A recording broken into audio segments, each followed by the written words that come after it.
여러분 혹시 알고 계셨나요? 연금 90만원 받는 어르신이 매달 19만원을 건강보험료로 내야 한다는 사실을. 믿기 어렵겠지만 서울 노원구에 사는 71세 김순애 어르신에게 실제로 벌어진 일입니다. 나는 노인이니까 싸게 나올 줄 알았지 이렇게 많이 나올 줄은 몰랐어요. 이건 단순히 김 어르신만의 이야기가 아닙니다. 영상 끝까지 안 보시면 당신 연금에서도 매달 수십만 원이 사라질 수 있습니다. 지금 건강보험료 왜 이렇게 올라가고 있는지, 그리고 어떻게 막아야 하는지 지금부터 알려드리겠습니다. 끝까지 함께 해주세요.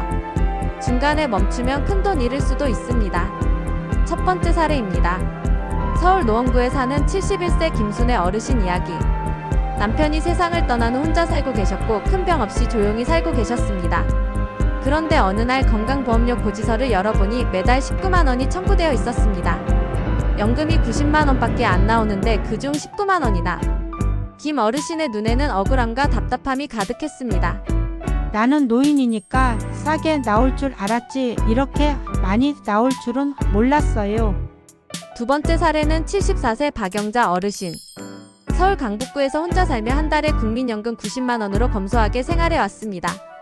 그런데 어느 날 건강보험공단에서 18만 4천 원 고지서가 날아왔습니다. 한 달 생활비의 거의 5분의 1이 사라지는 셈이었습니다. 어르신은 밥양을 줄이고 약도 나눠 먹기 시작했습니다. 세 번째 사례는 67세 남성 어르신. 평생 회사 다니다가 퇴직했고 자녀가 사업자 등록을 하면서 세대가 분리된 순간부터 건보료가 2배 넘게 뛰었습니다. 아니, 내가 가게 된 것뿐인데 왜 내가 이렇게 많이 내야 하죠? 이 세 사례 결코 특별하지 않습니다. 오늘도 전국 곳곳에서 똑같은 일이 벌어지고 있습니다. 이 영상을 끝까지 보셔야 하는 이유 이제부터 본격적으로 설명드립니다. 건강보험료가 이렇게 오른 이유 뭘까요? 그냥 단순히 물가가 올라서일까요? 아닙니다. 문제는 2024년 7월부터 건강보험료 부과 기준이 바뀌었기 때문입니다. 예전에는 소득만 보고 결정하던 건보료, 이제는 소득뿐 아니라 재산, 자동차 보유 여부, 건강검진 여부까지 반영됩니다. 특히 건강검진을 몇 년째 안 받으면 건보공단은 질병 리스크가 높은 사람으로 간주해 보험료를 올려버립니다. 또 예전엔 재산만 있거나 소득만 있으면 감안해줬는데 이제는 두 항목을 합산해 여력이 있다고 판단되면 무조건 인상됩니다. 가장 큰 문제는 지역가입자 전환입니다. 퇴직 후 혹은 자녀와 세대 분리 후 자동으로 지역가입자가 되면 보험료가 2~3배 뛰는 사례가 수두룩합니다. 나이 들면 알아서 깎아주는 거 아닌가요? 이렇게 생각하시는 분들 많습니다. 하지만 현실은 다릅니다. 나이 많다고 보험료가 자동으로 줄어들지 않습니다. 오히려 퇴직 이후 세대 분리 후 건보료 폭탄이 터지는 구조, 바로 이것이 오늘 알려드릴 진짜 이유입니다. 자, 그럼 도대체 어떤 분들이 이런 건보료 폭탄의 타깃이 되는 걸까요?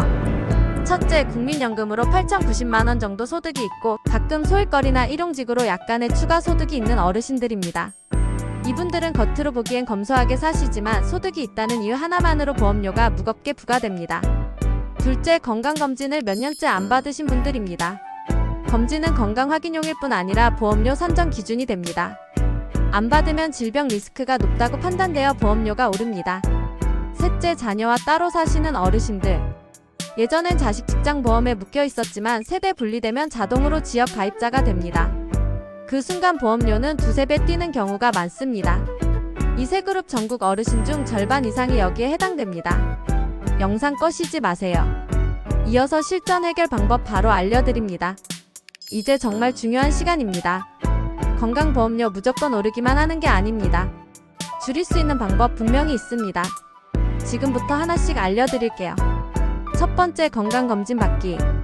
앞으로는 건강검진 안 받으면 보험료 할인 자체가 사라집니다.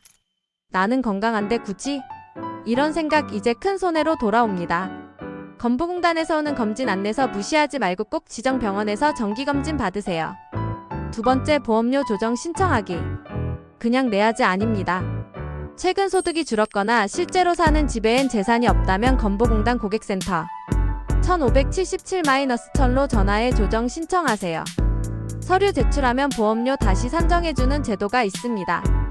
단 한 통 전화로 매달 수만 원 줄일 수 있어요. 세 번째, 가족 합산 확인하기. 자녀와 따로 살아도 경제적 부양관계가 인정되면 가족 단위로 합산해 보험료 부담 줄일 수 있습니다. 반드시 건보공단에 문의하세요. 마지막 임의 계속 가입 신청하기. 퇴직 후 2개월 이내 신청하면 직장 가입자 기준 보험료를 3년간 유지할 수 있습니다. 지역 가입자로 전환되면 보험료 급등하는 구조라 이 제도 활용하면 상당한 혜택을 볼 수 있습니다. 정보를 아는 사람이 혜택을 받습니다. 혼자서 끙끙대지 마세요. 꼭 문의하고 확인하는 것, 그게 바로 노후를 지키는 지혜입니다. 이제 다음 파트에서 실제 신청 절차와 주의사항까지 알려드리겠습니다. 자, 이제 실전입니다. 보험료 조정이나 임의 계속 가입 말만 들어선 어렵죠? 실제로 어떻게 신청하고 어떤 점 주의해야 하는지 알려드립니다.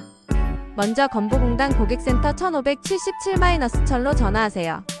상담원에게 보험료 조정 신청, 임의 계속 가입, 가족 합산 문의 등 원하는 내용을 말하면 안내해줍니다. 필요한 서류는 소득재산증명서, 가족관계 증명서, 건강검진 기록 등입니다. 준비해두면 빠르게 진행할 수 있어요. 특히 임의 계속 가입은 퇴직 후 2개월 이내 신청해야 합니다. 이 시점 지나면 신청 자체가 불가능하니 꼭 주의하세요. 또 조정 신청은 한 번으로 끝나는 게 아닐 수 있습니다. 재산소득 상태가 변동되면 다시 신청해야 하고 서류 누락 시 반려되기도 합니다. 마지막으로 전화상담 후 가까운 건보공단 지사 방문 시 신분증 꼭 챙기세요. 현장 확인과 서류 제출이 동시에 가능하니 훨씬 빠릅니다. 정보는 아는 사람이 이깁니다. 혼자 끙끙 앓지 말고 바로 연락하세요. 여러분, 오늘 이야기 어떻게 들으셨나요? 사실 건강보험료는 그냥 나가는 돈이 아닙니다. 내 노후를 지키는 가장 기본적인 안전망이자 자산입니다. 많은 어르신들이 이렇게 말씀하세요. 나는 국가가 알아서 해줄 줄 알았지. 하지만 시대가 달라졌습니다. 국가가 챙겨주던 시대는 끝났습니다.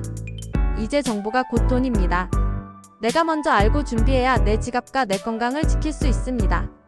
오늘 알려드린 내용 그냥 지나치지 마세요. 전화 한 통, 서류 한 장 준비만으로도 매달 수십만 원이 절약될 수 있습니다. 그리고 아직 질문이 있거나 이 영상이 도움이 되었다면 좋아요, 구독 버튼 눌러주세요. 앞으로도 건강, 복지, 노후 생활에 꼭 필요한 정보 가장 빠르게 전해드리겠습니다.